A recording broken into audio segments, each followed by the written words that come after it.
Hi అండి, నమస్తే. Savitri cooks స్వాగతం. నేను ఈరోజు మీకు చూపిస్తున్న వంట తీయని సొరకాయ హల్వా. మనకి ఎన్నో రకాల కూరగాయలు దొరుకుతూ ఉంటాయి, కానీ కొన్నిటిని మాత్రం కూరకి, పచ్చళ్ళకి వాటికే వాడగలము. సొరకాయను మాత్రం సొరకాయ గారెలు చేసుకోవచ్చు, కూరలో చేసుకోవచ్చు, అలాగే ఒక మంచి స్వీట్ కూడా చేసుకోవచ్చు. ఇంక ఈరోజు ఈ సొరకాయ హల్వా నేను ఎలా చేస్తానో చేసి చూపిస్తాను. మీరు కూడా చూసి తప్పకుండా ట్రై చేయండి. వీడియో నచ్చితే మాత్రం మర్చిపోకుండా లైక్ చేసి సపోర్ట్ చేయండి. ఇంక ఇప్పుడు ఎలా చేసుకోవాలో చూద్దాం. నేను ఇక్కడ ఒక లేత సొరకాయ తీసుకున్నాను.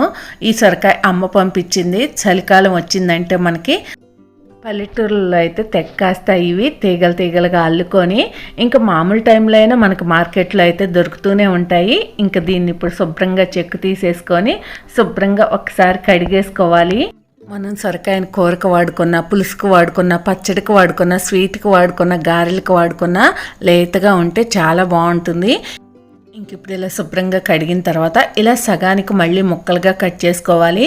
ఇప్పుడు దీనిలో తెల్లటి గుజ్జు లాంటిది ఉంటుంది కదా, మనకు ముదిరితే గింజలు పట్టి ఉంటాయి, లేదంటే కనుక ఇలా తెల్లగా ఉంటుంది. ఇప్పుడు దీన్ని మనం ఒక స్పూన్ తీసుకొని కానీ చాకుతోటి కానీ ఇలా శుభ్రంగా తీసేయాలి. ఇది మాత్రం ఉంచుకోకూడదు. మనం హల్వా చేసుకునేటప్పుడు కూరలకి వాటికైతే వాడుకోవచ్చు. కానీ ఇంక ఇక్కడ చూసారు కదా స్పూన్తో ఎలా తీసాను నేను అన్నది. ఒకవేళ మీకు స్పూన్తో తీయటం కష్టంగా అనిపిస్తే చాకుతోటైనా ఇలా తీసేసుకోవచ్చు తేలిగ్గా. మిగతావన్నీ కూడా అలాగే తీసేసుకున్న తర్వాత ఇలా ముక్కలుగా కట్ చేసుకోవాలి. ఇంక ఇప్పుడు ఇంట్లో మనకు కొబ్బరి తురిమే స్లైసర్ ఉంటుంది కదా, దాంతోటైనా తురుముకోవచ్చు. నేనైతే మిక్సీలో పడుతున్నాను. మనకు ప్రీతి మిక్సీకి తురిమే బ్లేడ్ కూడా వస్తుంది కదా, అది వేసేసి మిక్సీలో పట్టేస్తున్నాను. ఈ తురుము అనేది మరీ మనకు సన్నగా ఉండే కన్నా కొంచెం పొడవుగా ఉంటే బాగుంటుంది. అలా ఉండేలా చూసుకోండి. మీరు కొబ్బరి తురిమే స్లైసర్ తోటైనా ఇలా పొడవుగా ఉండేలాగా చూసుకోండి. ఇంక ఇక్కడ అంతా కూడా మిక్సీ పట్టేసుకున్న తర్వాత మనకి ఇలా ఉంటుందన్నమాట. ఇంక ఇక్కడ చూసారా చక్కగా ఎలా ఉందో. ఇలా పొడవుగా ఉంటే మనకి తినేటప్పుడు బాగుంటుంది. మరి మనం సన్నగా తురిమేసుకుంటే మరి మనకు పేస్ట్ లాగా అయిపోతుంది హల్వా అయ్యేసరికి.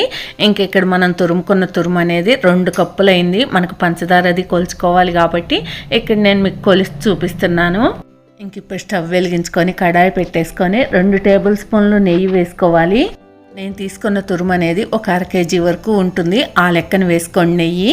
ఇంక ఈ నెయ్యి వేడెక్కిన తర్వాత ఇందులో ముందుగా మనం డ్రై ఫ్రూట్స్ వేయించుకుందాం. ఇక్కడ నేను ఒక 15 వరకు జీడిపప్పులు, 2 టేబుల్ స్పూన్లు కిస్మిస్లు, 2 టేబుల్ స్పూన్లు పుచ్చగింజలు తీసుకున్నాను. ఈ పుచ్చగింజలు అయితే మాత్రం వేయించాల్సిన అవసరం లేదు. ఇంకా నెయ్యి వేడెక్కగానే జీడిపప్పులు వేసుకొని ముందు అవి కొంచెం గోల్డ్ కలర్ రాగానే కిస్మిస్లు కూడా వేసుకొని వేయించాలి. ఇంకా మీ దగ్గర ఒకవేళ పుచ్చగింజలు లేకపోతే వదిలేయచ్చు. ఇంకా మీకు ఏమైనా ఇష్టమైన డ్రై ఫ్రూట్స్ ఉన్నా వేసుకోనివచ్చు. మంచిగా గోల్డ్ కలర్లో వేగగానే ఇంకా వీటిని పక్కకు తీసేసుకొని మళ్ళీ కడాయి అనేది స్టవ్ మీద పెట్టేసుకోవాలి. మనం డ్రై ఫ్రూట్స్ వేయించుకోగా మిగిలిన నెయ్యిలో మనం సొరకాయ తురుము అనేది వేయించుకోవాలి. ఇంక మనం నెయ్యి అయితే ఎక్స్ట్రా ఏం వేసుకోవాల్సిన అవసరం లేదు, అదే సరిపోతుంది. ఇంక ఇప్పుడు ఈ నెయ్యిలో సొరకాయ తురుము అంతా వేసి తిప్పుకుంటూ దీన్ని వేయించుకోవాలి ఒక 5 నిమిషాల పాటు. స్టవ్ అనేది మీడియం ఫ్లేమ్లో పెట్టుకోండి. ఇది చాలామంది వాటర్ పిండేసి వేస్తారు త్వరగా వేగుతుందని, కానీ మనం ఆల్రెడీ సొరకాయలో ఉన్న తెల్లటి గుజ్జు లాంటివి తీసేస్తాము. ఇంకా వాటర్ కూడా తీసేస్తే అందులో ఉన్న పోషకాలన్నీ కూడా పోతాయని అలా తీయలేదు. మీరు కావాలంటే తీసుకోండి. ఇంక ఇక్కడ మనకి 5 నిమిషాలు అయిపోయింది. ఇంకా దాదాపుగా మనకు సొరకాయ తురుము అనేది వేగిపోయింది, చక్కగా మగ్గిపోయింది. కొంచెం కలర్ కూడా చేంజ్ అవుతుంది, గోల్డ్ కలర్ వస్తూ ఉంటుంది మనం తిరిగేస్తూ ఉంటే. అలా వస్తే సరిపోతుంది. ఇంకా మనకి 2 కప్పులు సొరకాయ తురుము అయింది కదా. ఇంక ఇక్కడ 1 కప్పు చిక్కటి పాలు వేసుకోవాలి. ఒకవేళ మీ దగ్గర పాలు లేకపోతే కొంచెం 1/2 కప్పు పాలు వేసుకొని ఒక 100 గ్రాముల వరకు పచ్చికోవా ఉన్నా వేసుకోవచ్చు. ఇంకా మనం ఏ కప్పుతో అయితే పాలు తీసుకున్నామో ఆ కప్పుతోటే 1 కప్పు 1/2 కప్పుకు పైగా పంచదార వేసుకోండి. మీకు కావాలంటే ఇదే ప్లేస్లో బెల్లం కూడా వేసుకోవచ్చు. ఇదంతా ఒకసారి బాగా కలిసి ఎవరికి కలిపేసుకొని ఇంక మూత పెట్టేసుకుందాం. ఇదంతా దగ్గర అయ్యే వరకు కూడా ఉడకనివ్వాలి. ఇంక ఇక్కడ చూసారా మనం పాలు వేసాం కదా, ఆ పాలన్నీ కూడా ఇలా ఇరిగిపోయినట్టు అయిపోతాయి. మనకు కోవా వేసిన టేస్ట్ వస్తుంది పాలు ఒక్కటి వేసినా కూడా.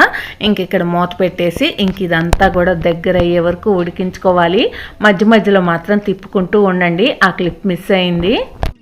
ఇంకెక్కడ చూడండి, మళ్ళీ 5 నిమిషాల్లో మనకు చక్కగా ఇలా దగ్గరగా అయిపోయింది. అంతా ఒకసారి బాగా కలిసే వరకు కలిపేసుకొని 4 యాలక్కాయలు పొడి చేసుకొని వేసుకోవాలి. మరీ ఎక్కువసేపు ఉడికిపోనివ్వద్దు, మనకి హల్వా అనేది జ్యూసీగా ఉంటేనే బాగుంటుంది. మరీ ఎక్కువసేపు ఉడకనిస్తే ఆరిపోయిన తర్వాత గట్టిగా అయిపోతుంది. ఇంకా అంతా ఒకసారి బాగా కలిసే వరకు కలిపేసుకొని ఇంక ఇప్పుడు లాస్ట్లో మనం వేయించి ఉంచుకున్న జీడిపప్పు, కిస్మిస్, పుచ్చగింజ పప్పులు అన్నీ వేసేసుకోవాలి. మనం వేసిన 2 టేబుల్ స్పూన్ల నెయ్యికి చూసారా ఎలా చక్కగా పైకి వస్తుందో, చక్కగా సరిపోతుందన్నమాట. ఇంక ఇక్కడ చూసారా, చూస్తుంటేనే నోరు ఊడిపోతుంది కదా జ్యూసీగా హల్వా. 2 కప్పులు సొరకాయ తురుముకి నేను 3/4 కప్పుకు పైగా పంచదార వేసాను కదా. మీరు ఒకవేళ స్వీట్ తక్కువ తినేటైతే కనుక 3/4 కప్పే వేసుకోండి. అంతే, ఎంతో టేస్టీగా కమ్మని తీయని సొరకాయ హల్వా రెడీ అయిపోయింది. మరి మీరు కూడా ఈసారి పిల్లలు పుట్టినరోజులు, పండగలు ఏదన్నా వచ్చినప్పుడు ఇలా స్పెషల్గా ఎప్పుడు ఒకేలాంటి స్వీట్స్ కాకుండా ఇలా తప్పకుండా ట్రై చేయండి. ఎలా వచ్చిందన్నది మర్చిపోకుండా కమెంట్ చేయండి. ఇంక ఇక్కడైతే మా వారు కూడా వచ్చేసారు. ఇంకా తనకు కూడా ఇచ్చేసి నేను కూడా తిని ఎంజాయ్ చేసేస్తాను. ఎలా ఉంది అని అడిగాను. చాలా బాగుందని చెప్పారు. మరి మీకు వీడియో నచ్చితే మర్చిపోకుండా లైక్ చేయండి, ఫ్రెండ్స్కి షేర్ చేయండి. కొత్త వాళ్ళు ఎవరైనా చూస్తున్నట్టయితే సబ్స్క్రైబ్ చేసుకోండి. Thank you for watching. By.